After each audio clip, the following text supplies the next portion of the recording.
Now, let's move on to part one of our Let's Get Started presentation, the Wealth Building Formula Stock Strategy. In part one, we will discover the overall goal of the Wealth Building Formula Stock Strategy, why a stock's intrinsic value is the best indicator of future price appreciation, why the Wealth Building Formula Stock Strategy outperforms all other investments, how to download a stock's intrinsic value from the internet, calculating a stock's intrinsic value growth rate, how to trade with the trend for shorter-term investors, how the EMA system allows us to know in advance the most likely future price direction of a stock, how to trade the EMA system in down markets using short ETF funds, and finally, the Wealth Building Formula Stock Strategy recent profit performance results. Chuck, what is the overall goal of the wealth building formula? Well, Marie, the overall goal of the Wealth Building Formula program is to provide you with profitable trading strategies that maintain a 4-to-1 or higher reward to risk ratio. The reward to risk ratio is calculated by dividing your total profits by the total losses. For example, let's assume your trading account generates $8,000 in profits and $2,000 in losses. This would result in a 4-to-1 reward to risk ratio, as we would divide the $8,000 of profits by the $2,000 in losses. The reward to risk ratio is a good overall measurement of the reward versus risk profile of a trading program. The higher the ratio, the better the program. I know from experience that a low ratio of, let's say, 1.5 to 1 becomes very difficult to maintain over time, as the losses almost equal the profits. Mentally, it becomes challenging and hard to maintain. Now, regardless of which trading methodology you use to trade stocks or options, maintaining a reward to risk ratio of 4-to-1 or better requires that you sell your losing trades before they develop into big losses and maintain your winning trades with the hope that they will develop into big winners. It is the big winning trades that enable you to achieve a high rate of return and a high reward to risk ratio. As a general guideline, I normally will sell a stock if it develops into a 7 to a 15% loss, and an option trade if it develops into a 20 to 30% loss. This method has allowed me to maintain a better than 4-to-1 reward to risk ratio over the long term. Selling your losing trades and holding on to your winning trades is the best way to achieve a 4-to-1 reward to risk ratio and achieve financial success. Let's discuss the first of the wealth building formula strategies. Ryan, your fundamental research of publicly traded companies led to the wealth building formula. What is the wealth building formula and why is it so successful? My research of corporate balance sheets led to the discovery that companies that can grow their stockholders' equity at a fast rate are the most successful and profitable companies available in the universe of publicly traded companies. Historical price data shows that these type of companies produce the most returns for their shareholders over time. Stockholders' equity represents the true value of your stock, and I like to refer to the stockholders' equity as a stock's intrinsic value. If a company can grow its intrinsic value at a fast rate, then the true value of your stock is also growing at a fast rate. We discovered there's a strong correlation between the growth in intrinsic value and stock price appreciation.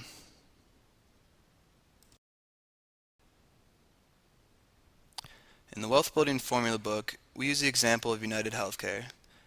United Health is a company that has grown its stockholders' equity or intrinsic value at a 31% compounded annual rate between 1990 and 2006. United Healthcare's stock price has also shown a strong annual price appreciation growth rate of 35% annually. A $10,000 investment in UNH's stockholders' equity in 1990 grew to more than $1 million by 2006. A $10,000 investment in United Health's stock grew to more than $1,800,000 over the same period. This is an example of the correlation between growth in stockholders' equity and share price appreciation. Similarly, we also discovered that companies that do not grow their stockholders' equity or show a decrease in their stockholders' equity are generally bad investments over time. For example, Sirius Satellite Radio's stockholders' equity has been declining at a 38% annual rate. Its stock price has also been declining. Over the past year, its stock price has declined 54%. We define a wealth building formula stock as a company that can grow its stockholders' equity or intrinsic value at a 10% or greater annual rate.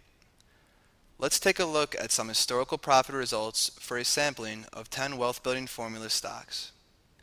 This will give you a feel for the powerful profit potential of this system. Investing $1,000 in 1990 in each of the 10 wealth building stocks listed here grew to an incredible $6 million by December 31, 2006. Results include dividends but not commissions. These stocks represent a broad cross-section of different industries from biotechnology to coffee houses.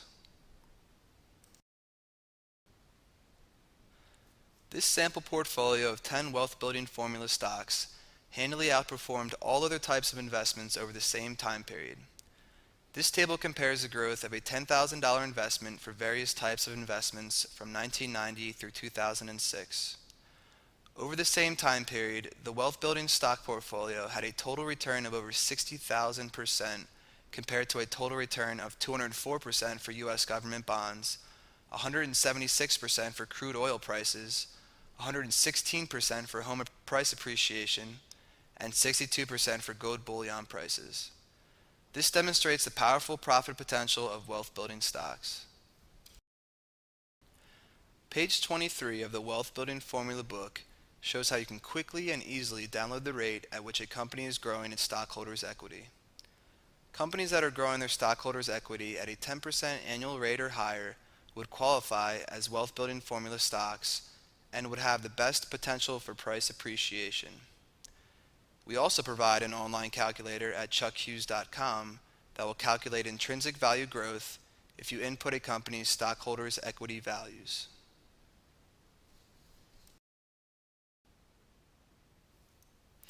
Chuck, can you walk us through an example of how we can determine if a stock qualifies as a wealth building formula stock?